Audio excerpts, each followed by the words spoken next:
Olá, eu sou a Alessandra Rocha do canal Estimulando Universos e hoje eu estou aqui com os meus amigos especialistas e divulgadores científicos para responder as suas perguntas, crianças, no projeto A Criança Perguntou.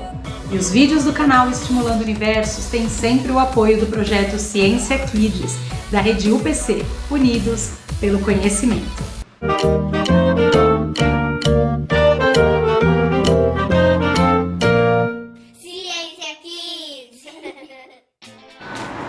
Oi gente, tudo bem com vocês? Aqui é o Marcelo Leone do canal Marcelo Gamer e hoje eu vou fazer uma pergunta. Por que tem alimentos que a gente esquenta e derrete, alimentos que a gente esquenta e fica duro, hein? Como o ovo. Olá pessoal, tudo bem com vocês? Eu sou a Dani do Planeta Inusitado e eu tô aqui de volta no projeto A Criança Perguntou.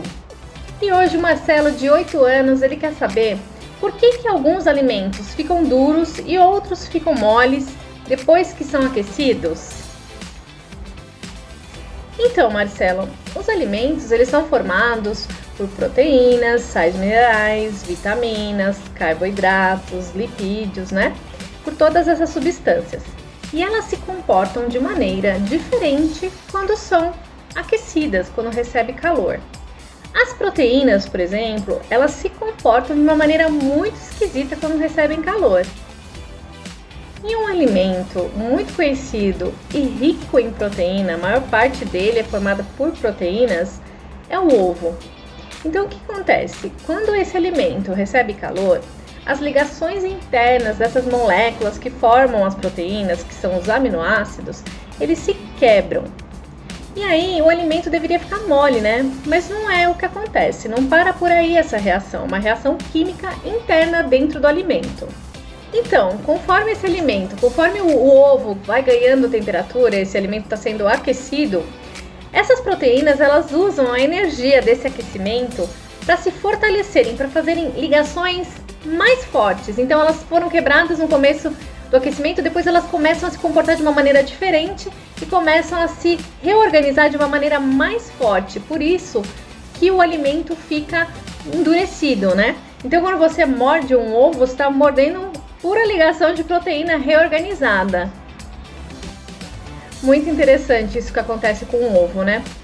E existem os alimentos, Marcelo, que são ricos em carboidratos. No caso, os grãos, vou dar um exemplo, o feijão, por exemplo, ele é durinho, né? Ele tem dentro dele uma substância que chama carboidrato e é formado por pectina, é um tipo de carboidrato. E essa pectina, ela funciona como se fosse um cimento da planta, né? Ela deixa a planta durinha, então o grão fica durinho do feijão. Quando a gente aquece, fornece energia para esse grão, fornece calor, essa pectina ela se desmancha, ela tende a derreter.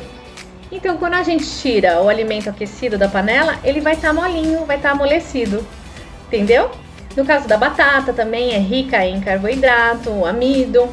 Ela é durinha quando a gente pega ela na mão, quando ela tá crua, né? E quando a gente põe na panela e põe para cozinhar, esse carboidrato também vai se desmanchar ao receber temperatura. Então esse alimento vai ficar molinho. Então a presença de proteína faz os alimentos ficarem mais durinhos. A presença de carboidrato, no caso, faz os alimentos ficarem amolecidos quando aquecidos. Então tudo tem a ver com a substância que tem dentro desse alimento. Tudo é uma reação química, tá bom? E essas reações, elas não podem retornar, não pode voltar ao que era antes. A batata aquecida, ela não volta a ficar dura novamente. O ovo cozido, ele não volta a ficar mole novamente, tá bom? Espero que você tenha entendido e espero mais perguntinhas de vocês, crianças. Até a próxima, pessoal. Um beijo. Tchau, tchau. E aí, Marcelo, entendeu tudinho o que a Dani te explicou? É legal saber que o resultado final dos alimentos tem a ver mesmo com a composição deles, com o que eles são feitos. E o mais legal é saber que cozinhar os alimentos, preparar aquele prato gostoso, não é só culinária, é ciência. Porque aqui nesse vídeo, a Dani falou direitinho sobre o que acontece num processo de transformação química. Nesse tipo de transformação, as coisas, elas não voltam a ser como elas eram antes de passar pelo processo de transformação. Por exemplo, o ovo. Depois que a gente prepara o alimento e a gente esfria o ovo, ele não volta a ter aquela clara molinha, não é mesmo?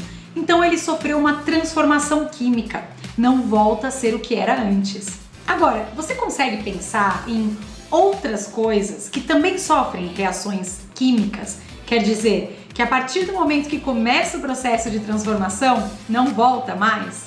Eu vou te dar um exemplo. Fósforos. Olha só que interessante. Assim que eu risco o palito de fósforo, eu sei que a madeira do palito não vai voltar a estar novinha em folha. E muito menos o elemento químico que está aqui na pontinha dele não vai voltar a estar aqui na pontinha dele também. Quer ver só? O processo químico começou. Nós temos a liberação de luz como um dos sinais de que está acontecendo uma reação química. Nós temos que tudo aqui está sendo consumido de uma forma que não vamos poder fazer de volta o processo. E olha só agora, a liberação de um gás. Tudo isso indica que este objeto foi transformado quimicamente. Agora, será que existem transformações que a gente consegue reverter e voltar a ser o que era antes? Sim, e se chama transformação física. Por exemplo, a água, o ciclo da água. A gente consegue pegar a água que está em estado líquido, aplicar calor e transformar em vapor, em estado gasoso. Mas a gente consegue fazer esse vapor voltar a condensar e virar água. Assim como a gente consegue pegar esta água, congelar e transformar ela num cubo de gelo em estado sólido. Mas assim que a gente aplica calor de novo, ela volta a ser água e volta a ser vapor. E este ciclo acontece na natureza diariamente. Agora, voltando a falar dos alimentos, será que você consegue, fazendo uma pesquisa na internet, encontrar alimentos que sofrem apenas transformações físicas? Quer dizer que quando a gente aplica calor, eles mudam de estado, mas eles conseguem voltar, reverter igualzinho ao que era antes? Dá uma pesquisadinha, se você achar, escreve aqui nos comentários. Estuda muito essa coisa de transformação física e química, porque assim você consegue entender o mundo ao seu redor e os fenômenos que acontecem no seu dia a dia. Espero que vocês tenham gostado desse vídeo, aprendido bastante. E qualquer coisa, deixa sua pergunta aqui nos comentários, que a gente responde com o maior prazer. Um beijo e até mais. Tchau, tchau!